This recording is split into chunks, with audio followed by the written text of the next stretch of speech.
के पैर की आप पूजा करते हैं वो असल में एक कैदी है, एक ऐसा महाशक्तिशाली कैदी जिसे हजारों सालों से एक ही जगह जर बनाकर खड़ा कर दिया गया है।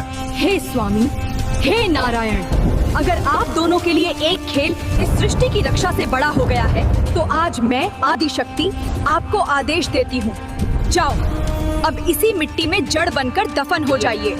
मैं आपको श्राप देती हूँ कि आप दोनों वृक्ष बन जाइए। आखिर क्यों ममतामयी माता पार्वती ने ब्रह्मांड के स्वामियों को ही पैर बनने का श्राप दे दिया और कैसे एक भयंकर सजा कलयुग के इंसानों के लिए जीवन का आधार बन गई। ये कहानी उस समय की है जब पूरा ब्रह्मांड संकट में था, लेकिन भगवान विष्णु और महादेव वैकुंठ में द्युत पास्य का खेल खेलने में इतने मग्न हो गए कि उन्हें सृष्टि की पुकार सुनाई ही नहीं दी। वे घंटों तक खेलते रहे, न विष्णु अपनी जगह से हिले और न शिव। उनकी इस लापरवाही से प्रकृति का संतुलन बिगड़ने लगा। जब माता पार्वती वहां पहुंची तो दृश्य देखकर उनका क्रोध 7वें आसमान पर पहुंच गया। पार्वती जी ने देखा कि देवता त्राही त्राही कर रहे हैं, पर ये दोनों खेल में डूबे हैं। उन्होंने चेतावनी दी, पर खेल के नशे में दोनों ने ध्यान नहीं दिया। तभी पार्वती जी की तीसरी आंख के समान क्रोध भड़का। उन्होंने हाथ में जल लिया और वो कर दिया जिसकी कल्पना किसी ने नहीं की थी। उन्होंने गरज कर कहा, चूंकि आप दोनों जड़ होकर खेल रहे हो तो अब हमेशा के लिए जड़ ही हो जाइए। श्राप मिलते ही वैकुंठ का फर्श फट गया।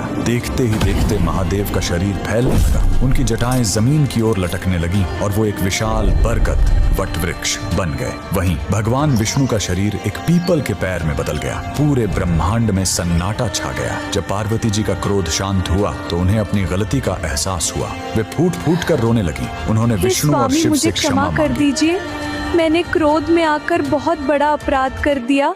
तब बरगद के अंदर से महादेव की गंभीर आवाज आई, गौरी, दुखी मत हो, यह सजा नहीं वरदान है। अब मैं बरगद बनकर हजारों सालों तक थके हुए मुसाफिरों को छाया दूंगा और अपनी जटाओं से धरती को थामे रखूंगा।